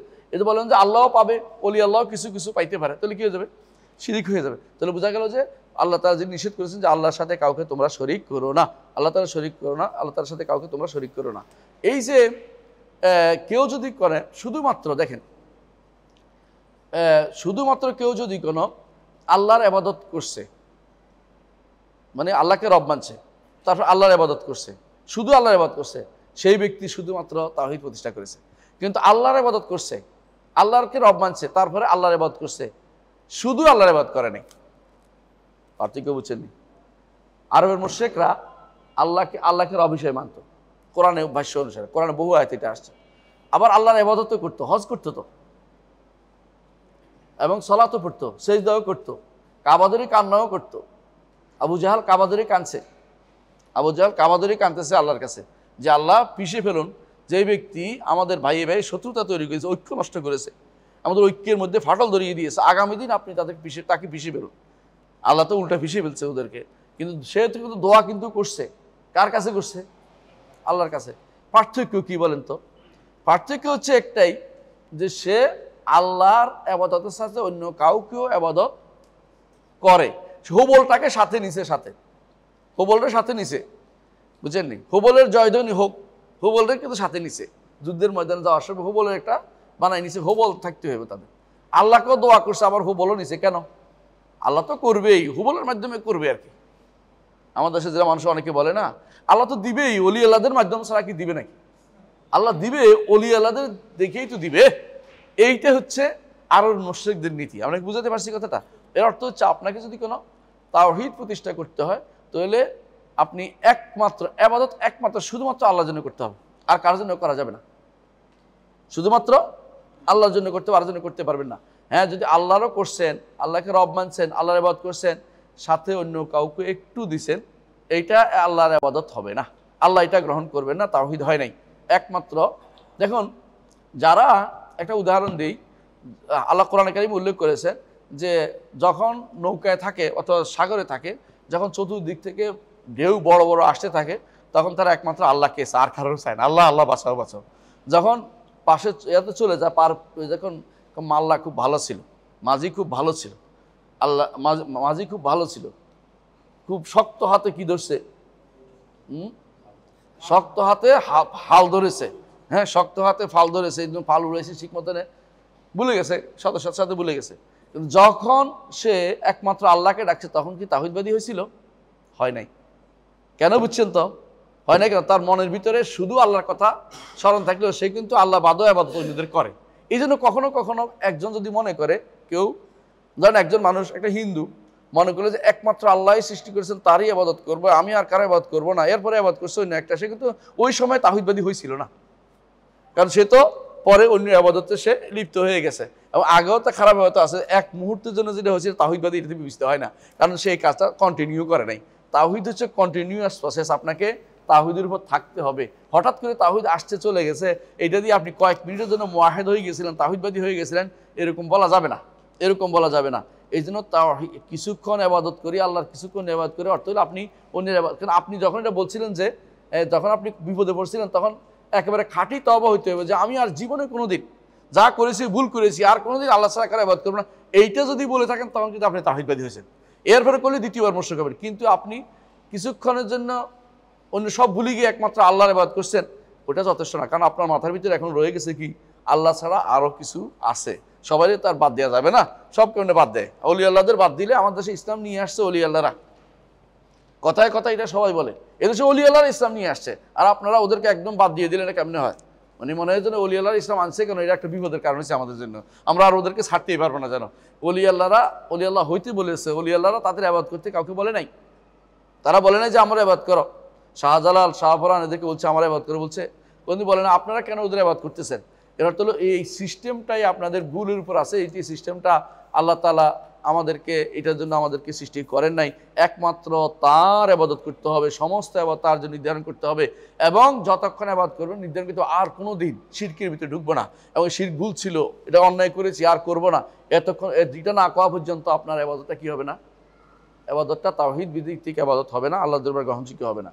ইবনে কাসির রহমতুল্লাহ আলাইহি এই আয়াতটা আনার পরে, ইবনে কাসির তো চিনেন, হ্যাঁ, মুফাসসির, যিনি যার তাফসিরটা হচ্ছে সবচেয়ে সুন্দর তাফসির, পরবর্তীদের মধ্যে শ্রেষ্ঠ তাফসির বলা হয়। প্রথম যিনি মুফাসসির তাকে বলা হয়, প্রথম যিনি সুন্দর তাফসির করেছেন বলা হয়, তিনি হচ্ছেন ইমাম ইবনে জারির তবারি রহমতুল্লাহ আলাইহি, ইমাম তবারি। আর ওনার ধাসে পরবর্তীতে যিনি লিখেছেন তিনি হচ্ছেন ইমাম ইমাদউদ্দিন ইসমাইল ইবনে কাসির রহমতুল্লাহ আলাইহি। ইবনে কাসির রহমতুল্লাহ আলাইহি তার কিতাবের নাম হচ্ছে কিতাব তাফসিরুল কোরআন কারীম। এই কিতাবে তিনি বলছেন যে এই যে এতক্ষণ ধরে যিনি বলা হলো যে আসমান সৃষ্টি করেছেন, জমিন সৃষ্টি করেছেন, জমিন বিছিয়ে দিয়েছেন এবং আসমানকে ঘরের মতো করে দিয়েছেন, এগুলি যিনি করেছেন তিনি হচ্ছেন হুয়াল মুস্তাহিকুল ইবাদা, তিনি একমাত্র ইবাদত পাওয়ার যোগ্য, তারই ইবাদত করো, আর কেউ তোমরা ইবাদত করো না। সুতরাং কেউ যেহেতু ইবাদত করার যোগ্য না, তাদের ইবাদত করা যাবে না। একমাত্র ইবাদত পাওয়ার যোগ্য সত্তা হচ্ছে কে? আল্লাহ তাআলা। তিনি ব্যতীত কেউ কোনো কিছুর মালিক নয়। মালিকানা কার? আল্লাহর। যিনি কোনো কিছুর মালিক নন, তিনি তার কাছে কোনো দাবি করতে পারেন না। ধরেন আমি যদি কোনো এই বই এইটার মালিক না হই, ওরা বলতে পারি না যে আমার কথা শোনো। আমি যিনি মালিক তিনি শুধুমাত্র দাবি করতে পারে যে আমি তোমার মালিক, আমি তোমার মালিক মনিব হিসাবে তোমার দাবি করছি, তুমি শুনতে হবে। যেহেতু কেউ আমার ভালো মন্দ করার ক্ষমতা রাখে না, যে আমার মালিক না, আমার মালিক হচ্ছেন কে? রব্বুল আলামিন। ইবাদত শুধু কার জন্য করতে হবে? তার জন্য করতে হবে। আল্লাহ তাআলা কোরআনে কারীমে জন্য বলেছেন যে ওয়াল্লাযিনা তাদউনা মিন দুনিহি মা ইয়ামলিকুনা মিন কিতমির, আল্লাহ ছাড়া তারা যেগুলি ইবাদত করে এগুলি কোনো কিতমিরেরও মালিক নয়। কিতমিরটা কি জিনিস চিনেন? কেতমির হচ্ছে আরবরা, আর আল্লাহ তাআলা আরবদের প্রথম, কোরআন তো প্রথমে আরবদের জন্য নাজিল হয়েছে, পরে আমাদের জন্য, সবার জন্য। তো প্রথম যাদেরকে আল্লাহ তাআলা সম্বোধন করেছেন তারা এটা ভালো করে চেনে। ওই যে খেজুর দানা আছে না, খেজুরের দানা, খেজুরের দানার উপরে একটা কি আছে, একটা আবরণ আছে পুরোটার মধ্যে, দেখছেন কিনা? দানা মানে যখন আপনি খেজুরটা খাবেন উপরে একটা দেখবেন পুরো একটা আবরণ আছে, খেজুর এবং দানার মাঝখানে একটা আবরণ আছে, মানে গোস্ত এবং শক্ত ইয়ার মাঝখানে একটা আবরণ আছে পুরোটা, ওইটা আমরা খুলে ফেলি তারপর খাই। তো এই যে এইটার নাম হচ্ছে কেতমির, মানে এটা একটা মনে হয় যে আবরণ দিয়ে আল্লাহ তাআলা দুইটার মধ্যে একটা ঢাকনা দিয়েছে যাতে করে একটা একটাকে নষ্ট না করে, একটা একটাকে নষ্ট না করে। সুবহানাল খালিক খাল্লাকুল আলিম, তিনি কত সুন্দরভাবে সৃষ্টি করেছেন। এইটার নাম হচ্ছে কেতমির। আল্লাহ তাআলা বলছেন যে তাদেরকে তোমরা ডাকো আল্লাহ ব্যতীত, ওরা কেতমিরেরও মালিক নয়, খাজা বাবা কেতমিরেরও মালিক নয়, বুঝছেন তো? খাজা বাবা কেতমিরেরও মালিক নয়, শাহজালাল কেতমিরেরও মালিক নয়। কোনো ব্যক্তি উপরের মানে খেজুরের ভিতরে চামড়া, খেজুর এবং তার আটি, এর মাঝখানে যে একটা আবরণ আছে এটুকুরও কেউ মালিক নয়। কোরআনে কারীম অন্য জায়গাতে আল্লাহ তাআলা নাকিরের কথাও বলছে যে নাকিরেরও কেউ মালিক না। নাকিরটা কি জিনিস? নাকির হলো খেজুরের মধ্যে একটা ছিদ্র থাকে, দেখবেন এই ছিদ্রেরও মালিক নয়, মানে এত কম বুঝাইছে, বুঝছেন তো? যেটা আপনি একজন মানুষ বেদুইনও বুঝতে পারে যে এটা কি জিনিস, মানে একটা নাকিরেরও মালিক না। আবার দেখেন 3 নম্বর আল্লাহ তাআলা আরকানে বলছে ফাতিল। ফাতিল কি জিনিস? ফাতিল হচ্ছে খেজুরের দানার মুখের মধ্যে একটা থাকে, দেখবেন টানা খেজুরের দানা আছে না, খেজুরের যে আটিটার ঠিক দুই পাশে যেখানে এটা আছে, মুখটা আছে, এটা লম্বা একটা জিনিস থাকে, ওইটাও ফেলে দিতে হয়, এটা খায় না সাধারণত, ওইটারও মালিক না। এর অর্থ হচ্ছে একই জিনিস দিয়ে আল্লাহ বারবার উদাহরণ দিচ্ছে কোরআন এবং হাদিসে, কোরআন কারিমে, যে যাদেরকে তোমরা আহ্বান করো এরা একটা ফাতিলেরও মালিক না, একটা নাকিরেরও মালিক না, একটা ফাতিলেরও মালিক না, অর্থাৎ তারা কেতমিরেরও মালিক না, ফাতিলেরও মালিক না, নাকিরের মালিক না, মানে তিনোটার কোনোটার মালিক না। একটা খাবার যারা সবসময় খায়, বুঝাচ্ছে তোমাদের এই খাবারের ব্যবস্থা কে করেন? আল্লাহ। রিজক আল্লাকুম, তোমাদের রিজিকের পুরো ব্যবস্থাটা আল্লাহ করে দেন। অন্যদেরকে ডাকা, অন্যরা তোমাদের জন্য, খাবার তো দূরের কথা, খাবারের ভিতরের আটিটাও তারা মালিক নয়, আটিটাও দূরের কথা, আটির উপরে থাকা আবরণটাও মালিক না, আটির মুখে থাকা যে সাদা জিনিসটা ছোট থাকে এটাও মালিক না, একটা ছিদ্র আছে ছিদ্রটাও করতে পারে না। তাহলে যদি এইটা যে করতে পারে না, এটা যে তারা করতে পারে, তারা অপারগ, আর যে অপারগ সে কিছু দাবি করতে পারে না। এই জন্য আল্লাহ তাআলা কোরআনে কারীম বলেছেন যে হে মানুষেরা শোনো, যে তাদেরকে তোমরা ডাকতেছ, হ্যাঁ, এরা এই মাকড়সার চেয়ে দুর্বল, মাকড়সা আছে না, মাকড়সার চেয়ে দুর্বল। হ্যাঁ, তো বলছে যে এরা, এমনকি অন্য আয়াতে আল্লাহ তাআলা বলছে আঙ্কাবুতে বলছে মাকড়সা, আর এখানে বলছে তোমরা যাদেরকে ডাকা ওরা এত দুর্বল যে এদের থেকে মাছি যদি কোনো কিছু ছিনিয়ে নিয়ে যায় এরা মাছির থেকে উদ্ধার করতে পারে না। আল্লাহ তাআলা বলছে দউফাত তালিব ওয়াল মাতলুব, এই যে বড় ইয়া রেখে দেয়, মূর্তি রেখে দেয়, মূর্তির সামনে খাবার রাখে, মাছি খেয়ে ফেলে, মূর্তিরে বাধা, মূর্তি কোনো মাছির আমার খাবার কেন নেই সেটা বলতে পারে না। হ্যাঁ, কত দুর্বল, এদেরকে কেন ইবাদত করবে? তুমি একমাত্র আল্লাহর ইবাদত করো, যিনি সবগুলো যোগানদাতা হচ্ছে একমাত্র রব্বুল আলামিন, তারই শুধুমাত্র ইবাদত করতে হবে। এ হচ্ছে আল্লাহকে কিভাবে চিনবেন বলছি, আবার সংক্ষেপে বলতেছি কিভাবে চিনবেন। তার সৃষ্টি এবং নিদর্শন দুইটা দিয়ে, যে আল্লাহকে চিনছেন, যদি আল্লাহকে চেনার দাবি করেন একমাত্র তারই ইবাদত করতে হবে, একমাত্র তারই ইবাদত করতে হবে। কারণ তিনি রব, যিনি রব হবেন তিনি ইবাদত করার মালিক হবেন। যিনি আমাকে পরিচালনা করেন তিনি আমার ইবাদত পাওয়ার যোগ্য, আর যিনি আমাকে পরিচালনা করেন না, যিনি আমার স্রষ্টা নয়, যিনি আমার মালিক নন, যিনি আমার পরিচালনা করতে পারেন না, তিনি আমার ইবাদত পেতে পারেন না। রব বললে 3 জিনিসকে বুঝামান রাখবেন। 1 নম্বর হচ্ছে তিনি আমার মালিক, তিনি আমার স্রষ্টা, দ্বিতীয় হচ্ছে তিনি আমার মালিক, তৃতীয় হচ্ছে তিনি আমার পরিচালক। যাবতীয় আমার সব কিছু অভাবের যোগান কে দেয়? রব। এই রব হতে হলে 3টে জিনিস অবশ্যই পরিপূর্ণভাবে থাকতে হয়। কোনো ব্যক্তি 3 জিনিসের পরিপূর্ণ মালিক হয় না, সৃষ্টির কেউ, এগুলির মালিক হয় কে? আল্লাহ। এই জন্য একমাত্র তারই ইবাদত করতে পারে।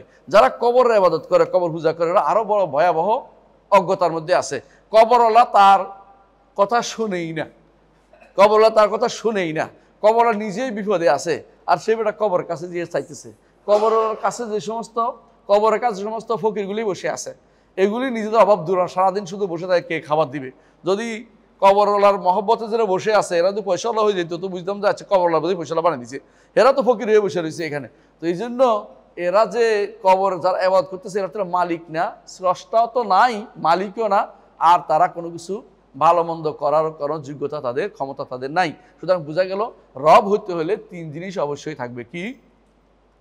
তিনি সৃষ্টিকর্তা হবেন, তিনি মালিক হবেন, এবং তিনি সব কিছু পরিচালক হবেন। অর্থাৎ জীবন তিনি দিবেন, মৃত্যু তিনি দিবেন, খাবার তিনি দিবেন, আহার তিনি দিবেন, হ্যাঁ, সন্তান তিনি দিবেন, তারপরে এই সুস্থতা তিনি দিবেন, অসুস্থ হলে সেখান থেকে ভালো করবেন তিনি। যত রকমের দুনিয়ার মানুষের যত অভাব অভিযোগ আছে, দুনিয়ার মানুষ নয় শুধু, পক্ষীকুলের অভাব, পক্ষী নয় শুধু, মাছকুলের, মাছের অভাব যেগুলি সমুদ্রে থাকে, ডাঙ্গায় যারা থাকে, সমুদ্রে যারা থাকে, এমনকি পোকা মাকড়ের অভাব কে পূরণ করে দেন? আমার রব্বুল আলামিন। কোনো মানুষ কি ইচ্ছা করে একটা মাছই বানাইতে পারবে? হ্যাঁ পারে। বর্তমানে একটা কি বানায়, ওই যে এআই দিয়ে একটা বানাইতে বা দেখাইতে পারবে, কিন্তু রু দিতে পারবে না। বুঝলেন না? এআই বুঝছেন তো? হ্যাঁ, আর্টিফিশিয়াল ইন্টেলিজেন্স, ওইটা দিয়ে আপনি একটা দেখাইতে পারবেন, রু তো দিতে পারবেন না। রুটা কে দিবে? অনেকে এখন ইয়া বানাচ্ছে, রোবট বানাচ্ছে, রুটা কে দিবে? রোবটের মধ্যে বিষয়ে কি দিচ্ছে? ভিতরে ভিতরে ইলেকট্রিক দিয়ে চালায়, তো ব্যাটারি দিয়ে চালায়, ওগুলি আর কতক্ষণ চলবে? এগুলো হচ্ছে মানুষের নিজেরা তৈরি করে চেষ্টা করতেছে কিছু একটা করতে, কিন্তু রু দিতে পারবে না, রু দিতে পারবে না। তাহলে বোঝা গেল যে তারাও মালিক না, তারা কি করে আল্লাহর সৃষ্টিকে জোড়াতালি দিচ্ছে, আল্লাহর সৃষ্টিকে জোড়াতালি দিচ্ছে, সৃষ্টি করার ক্ষমতা তাদের নাই। আল্লাহ মালিকও হচ্ছে কিছুক্ষণ চলে কিছুক্ষণ চলে না, এর অর্থ হচ্ছে কাজ হবে না, ব্যাটারি লাগাইতে হইব, আবার কি হয়েছে দেখতে হইব। কিন্তু আল্লাহ তাআলা এই দেহটা দিয়েছেন, মাশাআল্লাহ, শত শত, হ্যাঁ, মানুষকে চলতেছে, শত শত প্রাণী চলতেছে। মানুষের যত ডাক্তার লাগে, অন্য কোন প্রাণী এত ডাক্তার লাগে? মাছের ডাক্তার লাগে, হ্যাঁ, পোকামাকড়ের ডাক্তার লাগে, হ্যাঁ, গরুর ডাক্তার লাগে আমাদের এর কারণে। যে সমস্ত গরু ছাড়া থাকে ওগুলো ডাক্তার লাগে না, ওরা ঘাস খেয়ে খেয়ে ভালো হয়ে যায় অনেক কিছু। তাহলে বুঝতে হবে যে আমরা দুর্বল সবচেয়ে বেশি, খোলেকাল ইনসান দড়াই এই জন্য ডাক্তার লাগতেছে। আল্লাহর অনেক প্রাণী আছে, সাপের কি ডাক্তার লাগে? সাপের ডাক্তার লাগে নাকি? চলতেছে, বুঝেন না? তাহলে বাঘের কোনো ডাক্তার লাগতেছে না। তাহলে বোঝা গেল আল্লাহ তাআলা ওদেরকে নিজস্ব চলার মতো অবস্থা দিয়েছে, তারপরেও তারাও আল্লাহর সৃষ্টি। যতই তারা স্বয়ং সম্পূর্ণ দেখাক না, তারাও আল্লাহর সৃষ্টি। তাদের খাবার ব্যবস্থা কে করে? আল্লাহ করেন। তো সুতরাং আল্লাহ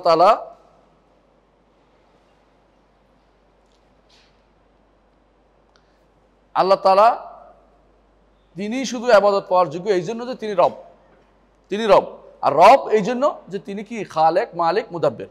তিনি খালেক, স্রষ্টা, তিনি মালিক, তিনি পরিচালক। সুতরাং তিনি রব। এই রবের ইবাদত আমাদের করতে হবে। আসুন, ইবাদত কাকে বলে? ইবাদত কাকে বলে? আল্লাহ তাআলা তিনি যেহেতু রব, তিনি আমাদেরকে ইবাদত দিয়েছেন এই জন্য যাতে আমরা তার নৈকট্য লাভ করতে পারি। তার নৈকট্য লাভের জন্য ইবাদতের ব্যবস্থা করেছেন, যে আমরা যেন তার নৈকট্য লাভ করি। এই জন্য আমাদের ইবাদতের ব্যবস্থা, নইলে আল্লাহর কোনো কিছু বাড়ে না। মানে আমাদের ইবাদতে তার যে কোনো কিছু বাড়তি হয়ে যাবে তা কিন্তু না। কারণ হাদিসে কুদসিতে এসেছে, আল্লাহ তাআলা বলেছেন, আবু যর রাদিয়াল্লাহু আনহু বর্ণিত হাদিস, সহিহ মুসলিমে আসছে, আল্লাহ তাআলা বলতেছেন যে তোমরা যদি কোনো সমস্ত মানুষ একত্রিত হয়ে মুত্তাকি হয়ে যাও, আমার রাজত্বে কোনো কিছু বাড়বে না। আর তোমরা যদি সবাই মিলে ফাজির ফাসিক হয়ে যাও, আমার রাজত্বে কোনো কিছু কমবে না। অর্থাৎ আল্লাহ শুধু ইবাদতের ব্যবস্থা আমাদের জন্য করেছেন এই জন্য, যাতে করে আমরা আল্লাহর নৈকট্য অর্জন করতে পারি এবং আল্লাহ তাআলার কাছে নিজেকে প্রিয় করে তুলতে পারি। যে এক একজন যত বেশি ইবাদত করবে, যত সুন্দর এবং বেশি ইবাদত, সুন্দরও করতে হবে, সুন্দর এবং বেশি ইবাদত, তত বেশি আল্লাহর নৈকট্য অর্জনের জন্য আল্লাহ তাদেরকে সেই মর্যাদা দিবেন। সুতরাং বোঝা গেল যে বিভিন্ন রকমের ইবাদতের ব্যবস্থাপনা আল্লাহ তাআলা করে দিয়েছেন। ইবাদতটা কি জিনিস এটা আগে শিখতে হবে। হ্যাঁ, ইবাদতটা কি জিনিস উনি বলতেছেন। উনি কিন্তু ইবাদতের সংজ্ঞা দেন নাই। কে? শাইখুল ইসলাম মুহাম্মদ আব্দুল ওয়াহাব সরাসরি বলছেন যে ইবাদতের কথা আল্লাহ তাআলা বলছেন যে রবকে যেহেতু মানছো, ইবাদত তার করো। ইবাদত কি? এখন তিনি সরাসরি বলছেন, আনওয়াউল ইবাদাতিল্লাতী আমারাল্লাহু বিহা। আল্লাহ তাআলা যে সমস্ত ইবাদতের নির্দেশ দিয়েছেন এগুলি হচ্ছে মিসাল ইসলাম, ঈমান, ইহসান। সহজ বলি, ইসলাম, ঈমান, ইহসান। ইসলাম, ঈমান, ইহসান। ইসলাম, ঈমান, ইহসান তিনটা ইবাদত। তিনটা ইবাদত। কেউ যদি ইসলাম গ্রহণ করে সে ইবাদত করছে, একটা ইবাদত। যদি ঈমানের আরকানগুলি যত পূরণ করে সে ইবাদতের মধ্যে আছে। ইহসান যে ব্যক্তির অন্তরে আছে মানুষের সাথে, আল্লাহর সাথে, সে ব্যক্তি ইবাদতের মধ্যে আছে। তাহলে এগুলি ইবাদতের অন্তর্ভুক্ত। ইসলাম কি? ইসলাম কি সহজে বুঝি আমরা কি? শাহাদাতু আল্লা ইলাহা ইল্লাল্লাহ ওয়া আন্না মুহাম্মাদুর রাসূলুল্লাহ, ইকামত সালাহ, সালাত কায়েম করা, যাকাত দেয়া, হজ করা, সালাত সাওম পালন, এটাই তো, এটা তো আরকানুল ইসলাম। এগুলিও ইবাদত, এগুলিকে বলা হয় ইবাদত। ইবাদত ইবাদত মানে এগুলি হচ্ছে এমন ইবাদত যেগুলি মানুষ এই অঙ্গ প্রত্যঙ্গ দিয়ে আদায় করে, জওয়ারহ বলে, অঙ্গ প্রত্যঙ্গ দিয়ে ইবাদত করে। মানে এগুলি কি, আমার সালাত পড়তে হলে কি লাগবে, হাত লাগবে, মুখ লাগবে, চেহারা লাগবে, আমি সব কিছু দিয়ে পশ্চিমমুখী হইতে হবে, কেবলামুখী হইতে হবে, বসতে, সব কিছু করতেছি, এই জন্য এগুলি কর্মকাণ্ডের ইবাদত, অন্তরের, এগুলি হচ্ছে অঙ্গ প্রত্যঙ্গের কর্ম, এই ইবাদতগুলো, এগুলি ইসলামের। আবার দেখেন ঈমান, ঈমানের যেগুলি, ঈমান কিন্তু শুধুমাত্র অন্তরের আছে এবং মুখেরও কিছু আছে, অঙ্গ প্রত্যঙ্গেরও কিছু আছে, কিন্তু বেশিরভাগই কি ভিতরের সাথে সম্পৃক্ত।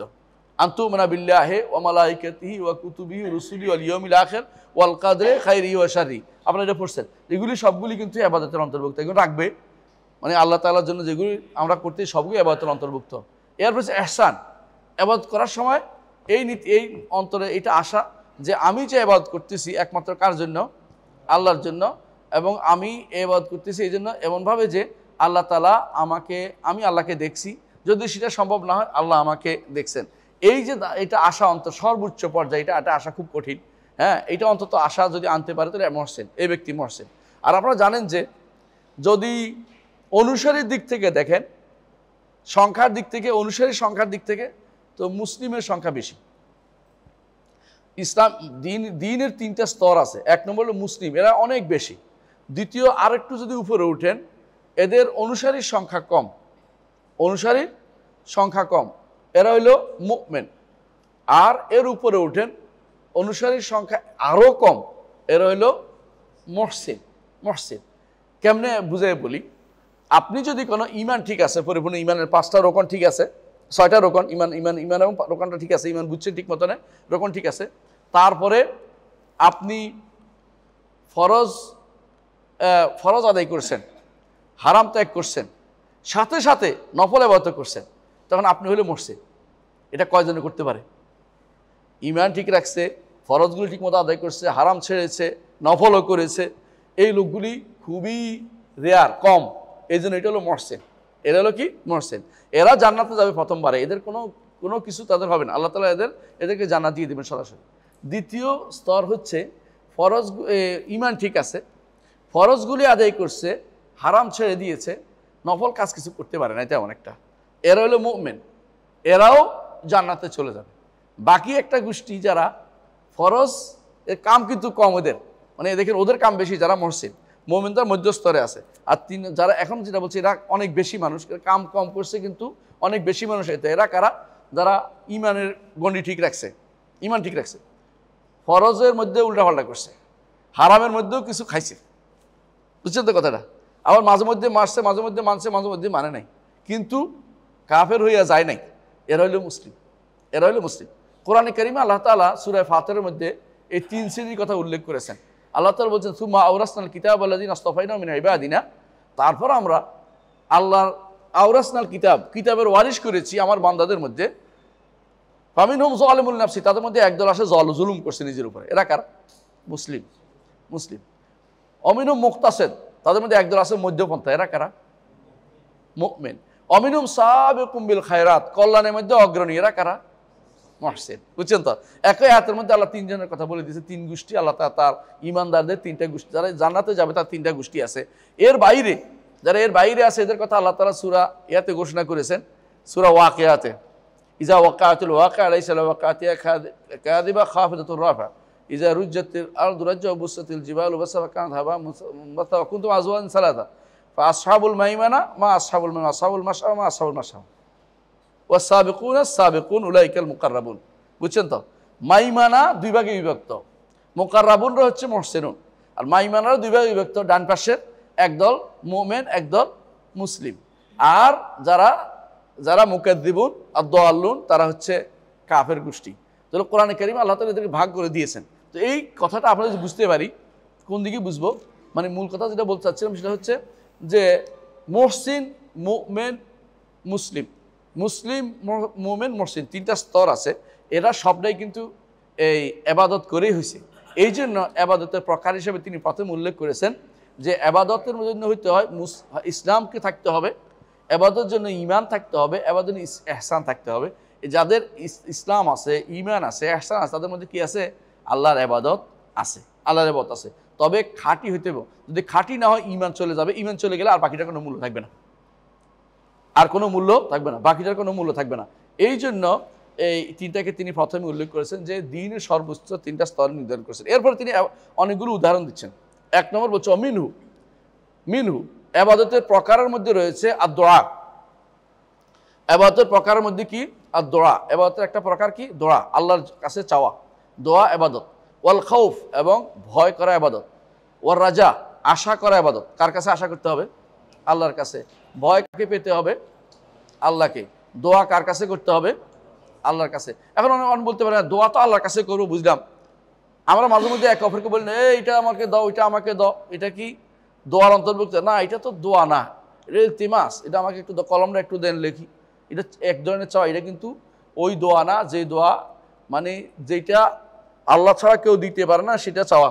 যেমন সন্তান চাওয়া, যেমন মাফ চাওয়া, ক্ষমার, এগুলি আল্লাহ ছাড়া কারো। কিন্তু দুনিয়ার জীবন আপনাকে আমার একটা কলমটা একটু দেন তো, এটা কিন্তু দোয়ার অন্তর্ভুক্ত না, এটা নিদা, চাওয়া একটা কিছু। এটার উদ্দেশ্য দোয়া না, দোয়া হলো প্রার্থনা করা। প্রার্থনা মাত্র তার দিকে আল্লাহর জন্য হতে হয়। খাউফ, ভয়। আপনি বলতে পারেন যে আমি তো মাঝে বাঘেরও ভয় করি, তো বলে কি শিরিক হয়ে যাবে নাকি? না, কারণ এটা তো প্রকৃতিগতভাবে মানুষ হঠাৎ করে বাঘ দেখলে ভয় পেবে, স্বাভাবিক জিনিস। কিন্তু ওই ভয়টা, গোপন ভয়টা নিষিদ্ধ। গোপন ভয় বুঝেন? মনে মনে আপনি ভয়ে মরে যাচ্ছেন যে এই কবরওয়ালা যদি জানতে পারে যে আমি তার টাকা দেই নাই, তো বোধহয় আমার গাড়িটা উঠে ফেলা দিবে। হ্যাঁ, এই গাড়ি উঠে ফেলা দিবে। হ্যাঁ, এই 10 টাকা দিয়ে আস, এসিস্ট্যান্টে বলে দিলেন। এটা তো গোপন ভয়। এই গোপন ভয় হচ্ছে শিরিক। স্বাভাবিক ভয় শিরিক না। স্বাভাবিক ভয় কি? একজন লাঠি দিয়ে মারতে আসছে, ভয় করি না, মার, এটা তো না, এটা ভয় করছি, লাঠির মারে খেলে মরে যাবে, এটা ঠিক আছে, ওটা তাড়াইতে হবে, ঠিক আছে, বুঝে আসে। সুতরাং বোঝা গেল গোপন ভয়। আর আশা, রাজা, আশা। আপনি আশা করেন যে আপনার ছেলে বড় হলে আপনার কোনো উপকার করবে, এটা গুনাহ নাই। রাজার তো ওই সে গুনাহটা, সেটা হচ্ছে যে আশাটা আপনি আল্লাহ ছাড়া কারো কাছে করতে পারেন না। যেমন আমি আশা করি আল্লাহ আমাকে একটা সন্তান দিবে, সন্তানের আশাটা যদি কবরের কাছে করেন, যদি পীরের কাছে করেন, যদি মাগুর মাছের যদি কি মাছ এটা গজার মাছের কাছে করেন, তাহলে আপনি কিন্তু বরবাদ হয়ে গেছেন। তাহলে আশারও কি আছে? একটা জায়গা আছে। আরেকটা তাওয়াক্কুল। তাওয়াক্কুল তো ভরসা। ভরসা কার উপর করবেন? আল্লাহর উপর। এইখানে আর এদিক সেদিক করার সুযোগ নেই, এখানে একবার পুরোটাই আল্লাহর জন্য। ভরসার এখানে বলতে পারবে না যে কোনো কারণে অমুকের ভরসা না, এটা করলে শিরিক হয়ে যাবো। ভরসার এখানে কোনো আর বাকি নেই, কিচ্ছু করা যাবে না, বুঝছেন তো কথাটা? এখানে কারোর জন্য কিছু হইতে পারে না। আর হলো রাগবা। রাগবা অর্থ হলো আগ্রহী হওয়া। আগ্রহী হওয়া। আশা এবং আগ্রহের মধ্যে কি পার্থক্য? শেষ করে দিচ্ছি। তাহলে আশা এবং একটা হলো আশা করা, একটা হলো আমি আগ্রহী হওয়া, দুইটার মধ্যে পার্থক্য কি? হ্যাঁ, আশা হচ্ছে কোনো কিছু পাওয়ার জন্য, কোনো কিছু পাওয়ার জন্য মনে মনে একটা আকাঙ্ক্ষা তৈরি হওয়া। আর রাগবা হচ্ছে আমাকে এটা দেন, আকাঙ্ক্ষার পরে যেটা এটা, বুঝলেন কিনা? আপনি মনে মনে আছে আল্লাহ যদি আমার একটা সন্তান দিত, এরপর আল্লাহ আমাকে সন্তান দিবে, মনে মনে আল্লাহকে চেয়ে বসছে, এটা হচ্ছে রাগবা। রাগাবা ওয়া রাহাবা, কোরআনে কারিমে আল্লাহ তাআলা রাগাবার কথা উল্লেখ করেছেন এই জন্য। হ্যাঁ, এই হচ্ছে রাগবা। এইটাও ইবাদত, এটাও ইবাদত, দুইটা ইবাদত। আশাটাও ইবাদত, রাগবাটাও ইবাদত, দুইটাই ইবাদত। তারপর হচ্ছে রাহবা, ভয় করা। ভয় করাও ইবাদত, আল্লাহকে ভয় করাও ইবাদত, আল্লাহকে ভয় করা ইবাদত। এই ভয়টা রাহবা হচ্ছে ভয় করে যে ব্যক্তি এমন ভয় পাইছে যে সে পালাইতেছে, আল্লাহকে এমনভাবে ভয় পাইছে যে সাবধানে থাকে, ভয়ে ভয়ে মরে যাচ্ছে আল্লাহর ভয়ে, বুঝছেন? এটাকে বলা হয় রাহবা, মানে ভয়ে সাংঘাতিক ভয় পাইছে। আল খুশু, বিনয়, এটা ইবাদত। আল খাসিয়া, খাসিয়া একটা ভয়, কিন্তু এটা কোন ধরনের ভয়? খাসিয়া ভয় হচ্ছে আল্লাহ সম্পর্কে জেনে বুঝে যে ভয়টা পাই, হলো খাসিয়া। এই জন্য আল্লাহ তাআলা বলছে ইন্নামা ইয়াখশাল্লাহ মিন ইবাদিল উলামা। আল্লাহ তাআলা শুধুমাত্র আলেমরাই শুধু আল্লাহকে ভয় করে, আলেমরা আল্লাহ সম্পর্কে জানে। যে ব্যক্তি আল্লাহর আজমত জানবে, বড়ত্ব জানবে, ক্ষমতা জানবে, সেই ব্যক্তি যে ভয়টা করে, এটা হলো খাসিয়া। আর যে স্বাভাবিকভাবে একটা ভয় আসছে অন্তরের মধ্যে, এটা হলো খৌফ। আর যে ব্যক্তি ভয়ের কারণে একেবারে চুপসে গেছে, সেই ব্যক্তি হচ্ছে রাহবা। সে ব্যক্তি রাহাবার ভিতরে পড়েছে। এটা হলো তিনটা ভাগ। তিনি যেটা বলছেন তিনটা আলাদা আলাদা ভাগ, তিনোটা ভয় ইবাদত, আল্লাহর জন্য তিনোটাই ইবাদত। আসলে ইনাবা, আল্লাহর কাছে প্রত্যাবর্তন করা। আমি তওবা যেটা, এটা ইনাবার একই অর্থ, যে আমি ভুল করেছি, আল্লাহ আমাকে আপনার কাছে ফিরিয়ে নিচ্ছি, আমি তওবা করছি, আপনি আমাকে কবুল করুন। এই তওবাটাও কি? ইবাদত, এটাও ইবাদত। ইস্তেআনা, সাহায্য চাওয়া। সাহায্য কি দিয়া চাওয়া কিভাবে হয়? মুখ দিয়ে। এটা মুখের আবাদত, মুখের আবাদত। সাহায্য চাইলেন, ইয়াকা নাবুদু ওয়া ইয়াকা নাস্তাইন। ঠিক অনুরূপে ইস্তেগাসা, উদ্ধার কামনা করলেন, আল্লাহ আমাকে উদ্ধার করুন, আমাকে বিপদ থেকে উদ্ধার করুন। এই জন্য গাউস কাউকে বলা জায়েজ নয়, গাউস শিরিক। এবং কাউকে গাউস বলা শিরিক, এবং গাউসুস সাকালাইন বলা তো আরো বড় শিরিক, গাউসে আজম বলা তো আরো বড় শিরিক। মানে শিরকের শেষ নাই। এই জন্য গাউস কাউকে বলা জায়েজ নাই, কারণ উদ্ধার করবে কে? আল্লাহ। আল্লাহ ছাড়া কেউ উদ্ধারকারী নেই। হ্যাঁ, 3 শ্রেণী হইতে পারে, এর মধ্যে 3টে। একটা হচ্ছে কি, যে ব্যক্তি জীবিত, সক্ষম এবং উপস্থিত। এই ব্যক্তিকে আপনি বলতে আমাকে উদ্ধার করো। আপনি খাদে পড়ে গেছেন, ও ভাই আমাকে উঠান। কেন? শুনছেন যে এই লোকে যাচ্ছে, বলেন যে, অথবা আওয়াজ শুনতে পাচ্ছেন, ভাই আমাকে উঠাও। কারণ বুঝছেন যে এই লোকে, একটা মানুষ জীবিত আছে, এখানে উপস্থিত আছে, সে আপনাকে এখন খাদ থেকে উড়াইতে পারবে। এইটা বলতে পারেন, উদ্ধার করতে পারবেন। কিন্তু যে উপস্থিত নাই, অথবা যার ক্ষমতা নাই, অথবা যে মরা, এর কোনদিন আপনাকে উদ্ধার করতে পারবে না। ওদের কাছে চাওয়া মানে সঙ্গে সঙ্গে শিরিক হয়ে যাও। কথা বুঝছেন? সঙ্গে সঙ্গে বুঝছেন তো?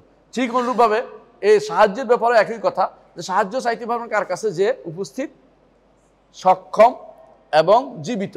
এর বাইরে অন্য কারো কাছে চাওয়ার অর্থ হচ্ছে আপনি কি করলেন? শিরিক করে ফেলেন, শিরিক করে ফেলেন। ঠিক এই জিনিস, 3টে জিনিস সবসময় মাথায় রাখতে হবে, যে উপস্থিত কিনা, জীবিত কিনা, সক্ষম কিনা। উপস্থিত কিনা, জীবিত কিনা, সক্ষম কিনা। এর বাইরে চাওয়া মানে শিরিক করা। এগুলিকে মাথায় রাখতে হবে। তারপরে যাবে কার জন্য করতে হবে? আল্লাহর জন্য। তবে আল্লাহর জন্য করতে হবে। সুতরাং যাবে আল্লাহর জন্য করতে হবে। সুতরাং যাবে অন্য কারোর জন্য করলে কি হবে? শিরিক হবে, শিরিক হবে। ওয়ান নাদার, মানত করতে নির্দেশ দেওয়া হয়নি, কিন্তু মানত যদি কেউ করে, এটা পূরণ করতে হবে। যদি কোনো আল্লাহর ইবাদতের জন্য হয়, সে পূরণ করতে হবে। আল্লাহ ইবাদত না হলে সে পূরণ করা যাবে না। এই বিষয়ে লম্বা আলোচনা আছে, আগামী দর্শে ইনশাআল্লাহ আরও বিস্তারিত আলোচনা করব। আল্লাহর ইবাদতের অন্যান্য প্রকারগুলি নিয়ে, ইবাদতের সংজ্ঞা নিয়ে ইনশাআল্লাহ আগামী ক্লাসে আপনাদের সাথে আবার দেখা হবে। সুবহানাকাল্লাহু ওয়া বিহামদিকা, আশহাদু আল্লা ইলাহা ইল্লা আনতা, আস্তাগফিরুকা ওয়া আতুবু ইলাইক। আসসালামু আলাইকুম ওয়া রাহমাতুল্লাহি ওয়া বারাকাতুহু।